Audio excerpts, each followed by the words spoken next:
Hey, hello, welcome back to our channel. Today we are going to discuss about how the differentiation we are using in the physics.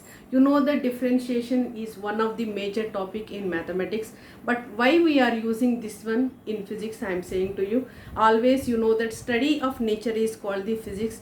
First we study that, then we should analyze that, then we can go through the applications. Suppose we want to do all these things means first we want to implement means we have to know about the mathematics. The two differentiations and integrations both are playing an important role during the physics simplifications. Now I want to say in simple way how to use the differentiation. So always I am saying differentiation means we have to find out the a small part or a small part of that, the even in motion, velocity, acceleration, like that, then we should apply to the entire system. That is nothing but the integration. So come to this one, what are the basic formulas for the differentiation and where we are using.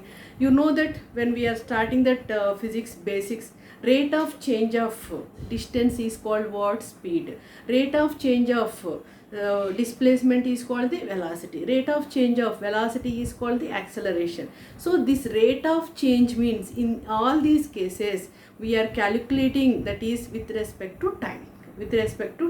So basic formulas for differentiation is with respect to t. I am saying here mostly we are using the in terms of time. Differentiation of t equals to dt cancel, you are getting 1.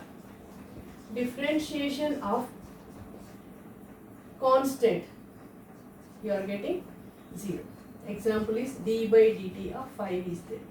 5 never change with respect to time. 5 never change with respect to time means we can show with 0 like that.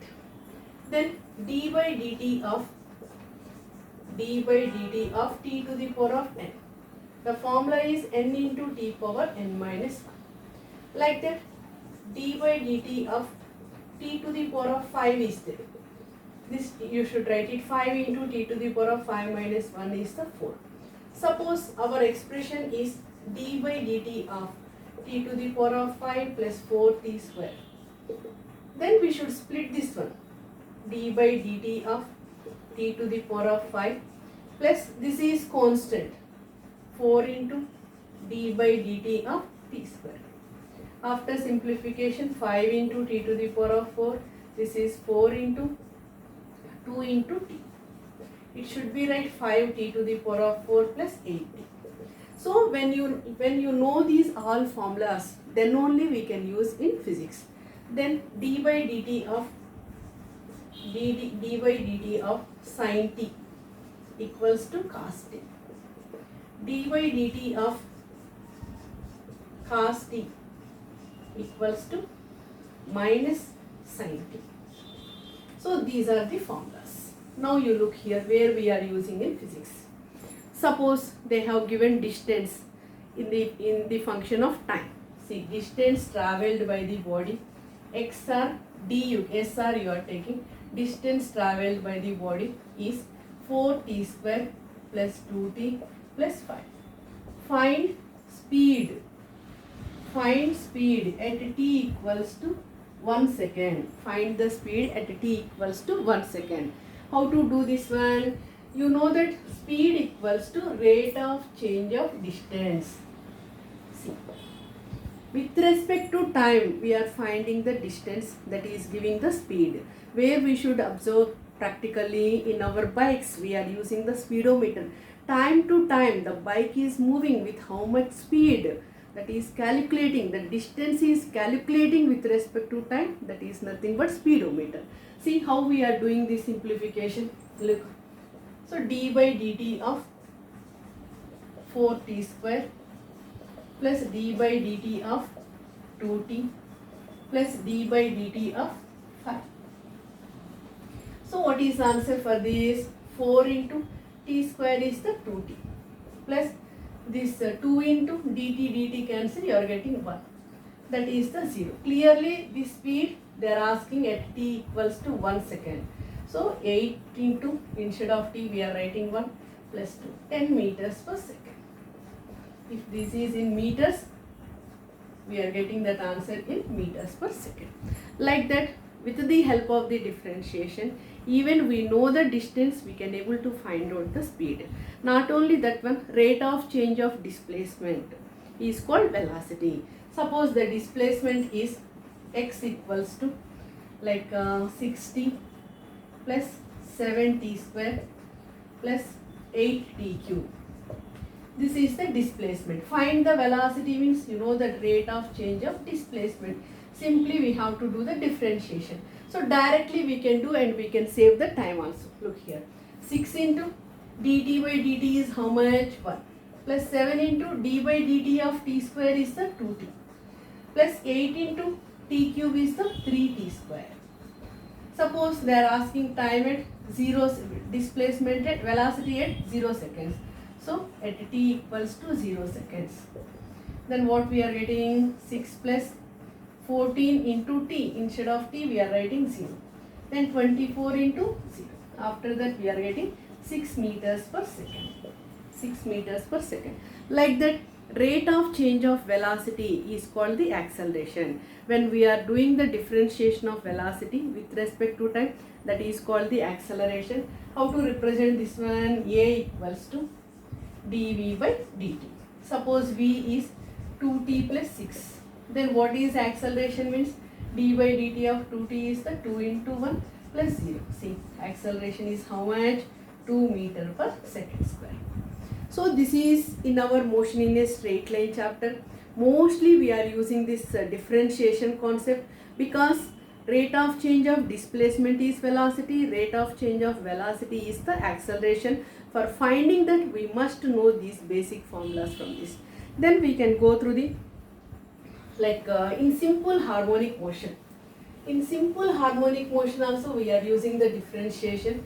There in SHM, displacement y equals to a sin omega t. There also we are using the differentiation. Look here how we are using here. See, y equals to in SHM y equals to a sin omega t. Find velocity and acceleration. Find velocity and acceleration. You know that v equals to dy by dt. But a is the constant.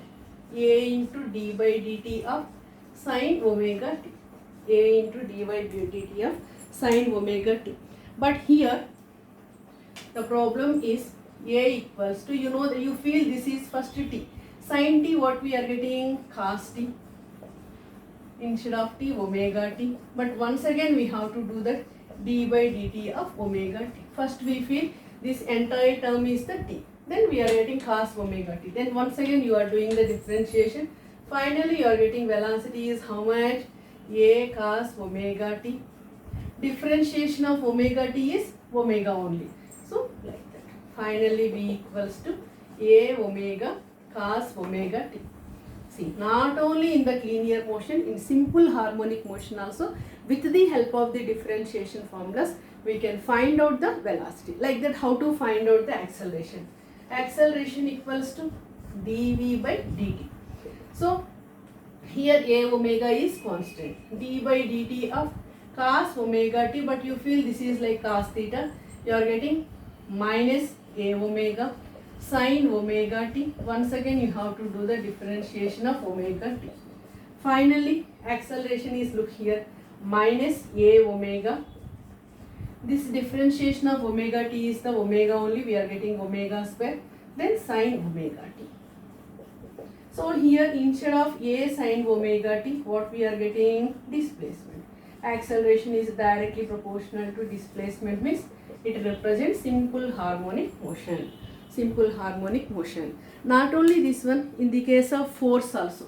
What is the work and force relation? Work done equals to force into displacement we are taking. Force into displacement. How we are applying? Look here.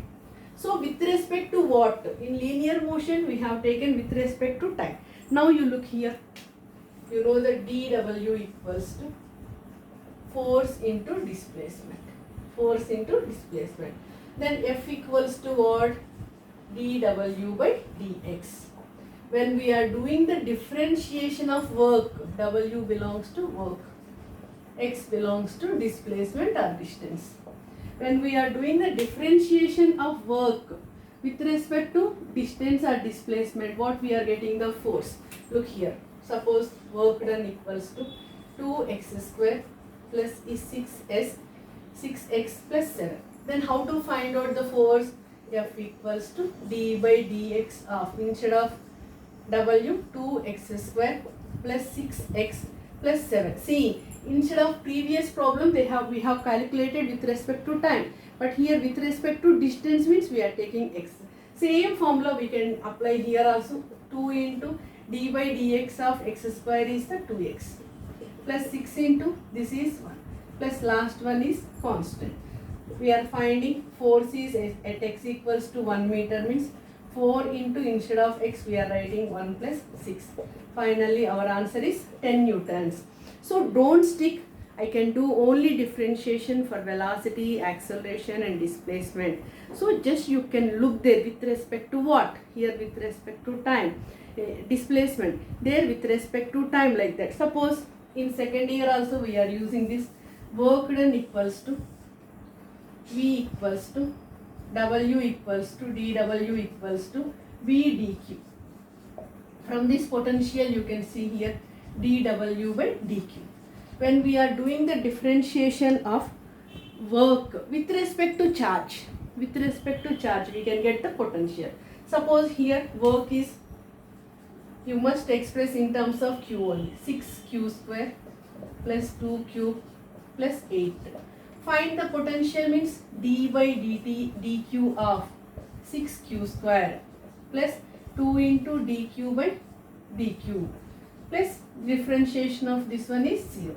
So V equals to 6 into differentiation of Q square is the 2Q and this is the 2. So like that we can find out the potential also. So you must remember that basic formulas from the differentiation. Then you can apply for force, you can apply for work and you can apply for any parameter here in the case of simple harmonic motion, in the case of electricity. So basic differentiation, and you see the denominator with respect to what. Then easily you can able to do the differentiations. I hope you are understanding this concept while doing the simplifications. Most of the concepts are depending on the differentiation, and one more concept is there, integration. That also I will try to take in another class. And one more thing I want to say, that many people are watching that my videos, they are having confusion. So better when you are subscribing only, you are getting the top of that playlist. When you press that playlist, you are getting that physics crash course 2022. That is very helpful for you. Almost I have done 19 videos on that. You should follow one by one units and measurements, motion in a straight line, motion in a plane, then laws of motion. First year I have completed 4 chapters. Second year waves, ray optics, then electric charges and fields. Total 7 chapters I have completed. Even you are perfect in that 7 plus 4, 11 chapters. Almost 7 chapters, you are expecting 10 to 12 questions from that. Thank you everyone. Please subscribe my channel and share my channel to other people also. In this moment it is very help to them. Thank you everyone.